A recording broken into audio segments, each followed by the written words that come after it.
An 18-year-old student came home for the holidays, and a few days later disappeared without a trace. Her mother began receiving strange messages, and soon the police took up the matter. What they discovered as a result of the investigation truly shocked her entire family, and none of them were prepared for such a truth. Angelica Hatzel was born on August 9, 1996 in the suburbs of the American city of Norfolk. Soon she had two younger sisters, but in 2005 her parents divorced, and the girls remained to live with their mother. In 2010, she married another man, and after some time they had a daughter. Thus, Angelica had three younger sisters with whom she got along well. The girl graduated from a local school and entered Longwood University in the city of Farmville, which was about a 3-hour drive from home. Angelica joined 2 sports teams and planned to graduate a year early, which required her to train at an intense pace. Despite this, she regularly traveled to her family in Norfolk to see her parents and sisters. In March 2015, when the girl was 18, she went home for spring break, planning to stay there for a few days. Angelica was having a good time with her family, was in a great mood, and was happy to be able to live at home again. On the morning of March 2, her mother prepared her 3 youngest daughters for school, after which she went to work, leaving Angelica at home alone. However, when the mother returned from work in the afternoon, the girl was no longer there. At the same time, everything looked as if the girl left the house in a hurry. The back door was open, music was playing, and the washing machine was only partially loaded with her clothes. The mother found this strange. She and her daughter were constantly texting, and she had to tell her that she was going to go somewhere. But that day, Angelica never made contact. Then the mother herself wrote to her and asked where she had gone. Angelica replied that she went for a walk with friends, but did not specify where exactly and when she planned to return home. They exchanged a few more messages, and her mother again noticed something strange. According to her, the messages from her daughter were very different in style from the usual. Angelica usually wrote detailed messages to her, telling her all the details. But this time only short and vague phrases came from her. Despite this, the mother did not suspect anything wrong. Besides, Angelica was already 18 years old, and her mother thought that the girl just wanted to spend time with friends. However, she never came home that day, but continued to respond to the message. At the same time, Angelica still did not give clear answers about where she was and when she planned to return home. In the afternoon, she stopped responding to her mother altogether. Then she decided to call Angelica's friends and found out that none of them had seen her daughter and did not know where she was. By the evening of March 3, the mother decided to contact the police. Detectives began the investigation, and at first glance it looked as if the girl had left somewhere of her own free will. Soon this version was supported by a note that was found in the house. Angelica's mother stated that it was most likely written in her daughter's handwriting. There was only one sentence with very strange content. Angelica wrote that due to everything that was happening, she needed time to be alone with herself. None of her family could understand what was going on. The girl was cheerful, spent all her free time studying and making plans for the future. She never mentioned any serious problems in her life. Therefore, the note seemed meaningless.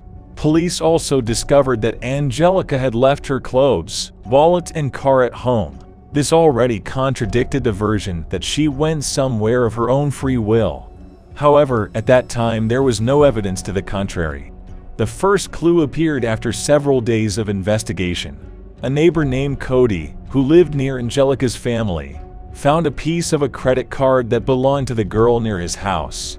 He reported this to the police, and immediately became the main suspect.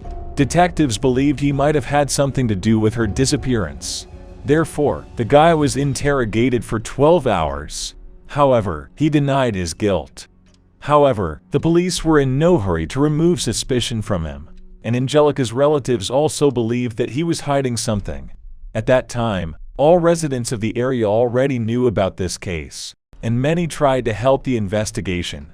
People broke into squads and combed the area for any clues, and they all began to become suspicious of Coda after the credit card incident. In addition, it turned out that she and Angelica studied at the same school and dated for some time. Soon, another event occurred that indicated the guy's involvement in her disappearance. Less than a week into the investigation, her stepfather Wesley Hetzel broke into Coda's home and discovered Angelica's jacket. Moreover, the situation developed in a rather strange way. Wesley, who was involved in the search for his daughter along with her friends, told them to go to Coda's house and look for Angelica's things there, as he believed that the guy had something to do with her disappearance. The friends did just that. They came to Coda and found her jacket there, which they immediately reported to the police. The guy was interrogated again, putting serious pressure on him. Despite this, Coda said that he did not have the slightest idea where this jacket came from at home. All this greatly confused the investigators. On the one hand, the jacket in Coda's house was very serious evidence. On the other hand, during the interrogation, the detectives had a strong impression that the guy was telling them the truth. He was ready to voluntarily provide his DNA sample, undergo a polygraph interrogation, and do whatever they asked. But most importantly, he provided an alibi for the day of Angelica's disappearance. The police checked this information and came to the conclusion that he may indeed not be involved. Then they talked to Coda's friends, who discovered the jacket, and they said that Angelica's stepfather gave them this tip. Having this information in hand, detectives assumed that the man could have planted the jacket. And here the main question arose. Why does he need this? The most obvious possibility was that Wesley was involved in his daughter's disappearance. The police began to study his biography and found out that the man had more than 10 convictions for crimes of varying severity. And even more accusations were not proven in court. He was arrested multiple times for robbery, possession, and use of controlled substances. And in 2005, he kidnapped his own wife, subjecting her to violence for several days. But the court failed to prove his guilt. Therefore, he did not suffer any serious punishment. Throughout his life, he was repeatedly imprisoned, spending several years there in total. Detectives also found out that a few weeks before Angelica's disappearance, her mother kicked Wesley out of the house because he began taking heavy illegal substances. Since then, he has lived in a hotel. All this was enough to seriously consider him as a suspect. During interrogation, the man stated that he had nothing to do with the disappearance of his daughter. On the contrary, he is trying with all his might to find her. He was asked when he last saw Angelica. Wesley said he spotted her at a gas station around noon on the day she disappeared. The girl asked him for several $100s, and then they parted ways. Detectives reviewed camera footage from that gas station and found no evidence to support his claims. But his work colleagues said Wesley had taken a few hours off work that day because his daughter had written to him and asked to borrow money. He returned to work at about 2 o'clock and was acting extremely nervous. There is one obvious contradiction here. Wesley told his colleagues that he needed to leave because his daughter asked for money. But he told the police that he accidentally noticed Angelica at a gas station while driving past. At the same time, the girl's car was located next to her house, so it was not clear what she was doing at the gas station. Wesley was asked why he left work that day. The man stated that the alarm went off in the house where he lived before the quarrel with his wife. He received a notification on his phone. The police were unable to verify this information, which in no way explained the apparent contradiction in his words. The police then obtained a search warrant to search the hotel rooms where Wesley had been living for the past few weeks. Nothing interesting awaited them there. A man was in possession of a firearm and a large amount of ammunition. Due to the fact that he had several convictions, the law prohibited Wesley from owning weapons. Therefore, he was immediately arrested. Despite this, there was not a single piece of evidence in the room related to Angelica. Thus, 3 charges were brought against Wesley at once: illegal possession of weapons, breaking into Cody's house, and damaging evidence from the jacket he allegedly planted. The man still insisted that he had nothing to do with the disappearance of his daughter, and tried his best to find her. As a result, the court sentenced him to 20 years in prison, and detectives continued to search for the girl. They confiscated Wesley's work vehicle, finding a shovel, duct tape, and dark gloves. However, the most interesting was the navigator, which was sent for examination by an expert. Investigators wanted to find out where the man traveled in the days after Angelica disappeared. According to the data received, on the 4th of March, Wesley traveled to a neighboring city 90 kilometers from Norfolk. There his car stood in one place for 20 minutes, after which the man drove back to work. Arriving at this place on April 9, the detective saw that his car was parked near an abandoned house in a remote area. After searching the area, they eventually found Angelica's body in a ditch near the building. It was covered with a piece of plywood, but even without this it would have been extremely difficult to detect by chance. The area of this house was overgrown and difficult to access, so no one could stumble upon it. The body was sent for medical examination, and here an unexpected statement awaited all participants in the process. According to the results, a dose of prohibited substances was found in the girl's blood, which was 3 times higher than the lethal dose for the average person. Angelica's family was shocked. The girl did not even drink alcohol, was actively involved in sports, and devoted almost all her time to study. No one could believe that she was taking illegal substances. Medical experts decided to conduct additional tests. Hair analysis can help determine whether a person has taken a drug in the past, and this analysis showed that Angelica had never dealt with illegal substances before. This made it almost impossible for her to suddenly take the triple dose of her own free will. In addition, someone buried her body in a ditch and covered it with a piece of plywood. Everything suggested that the girl could have been injected with these substances against her will for one sole purpose: to kill her and make it look like an accident. Detectives again interviewed Wesley, who was already in prison at that time. First of all, he was asked what his work car was doing next to the house near which Angelica's body was found. The man's version was, to put it mildly, unconvincing. He said that he could have been set up, and he himself did not go there. At the same time, he previously said that no one except him has access to this machine.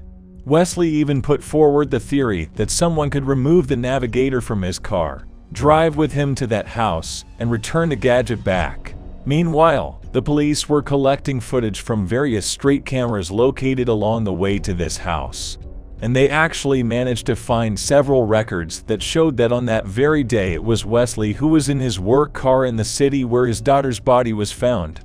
Although all this indicated the man's involvement in the murder, more evidence was needed for the trial. Therefore, the police worked on this case for several more years, trying to find unconditional leads. As a result, Wesley was only charged with Angelica's murder at the end of 2018.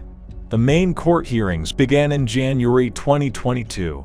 According to the prosecution, on the afternoon of March 2, Wesley arrived at the house where Angelica was for one purpose: kidnap her for the sake of committing violent acts. He took her out of the house, did what he had planned, and injected her with a triple dose of illegal substances, since he initially planned to make it look like an accident.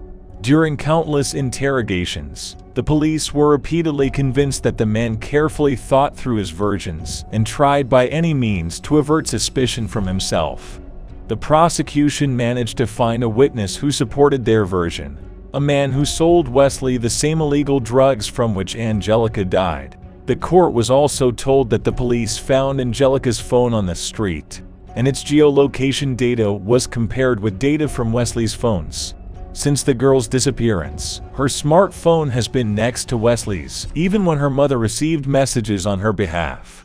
This indicated that Wesley was the one who took Angelica's phone and tried to convince her mother that everything was fine with the girl. The defendant's lawyers insisted that their client was not guilty. According to their version, the girl became depressed and decided to die of her own free will, and Wesley had nothing to do with this. This version did not explain in any way why his car was near the place where her body was found, and who buried her, covering her with a piece of plywood. All these arguments were tried to be explained either by coincidences or by attempts to frame Wesley. It is noteworthy that the man said many times that he did not believe the version of the overdose and believed that Angelica was killed. But at the trial, for some reason, his opinion changed. The jury took less than an hour to reach its decision. Wesley was found guilty of murder and sentenced to life in prison. The man said that he would appeal this verdict, and in theory, he has a fairly high chance of getting it overturned. There is not a single material evidence against him. For example, no DNA samples were found on the victim's body, which would have been almost unconditional evidence of guilt. The main argument of the prosecution is the fact that Wesley's work car was indeed located near the place where her body would later be found. All other arguments are not serious evidence, although this person's past alone makes any of his words questionable, considering that 10 years before the incident, he also kidnapped his wife and subjected her to violence. The prosecution's version seems more than convincing, but in the absence of more substantial evidence, lawyers may well challenge this verdict and seek a new hearing.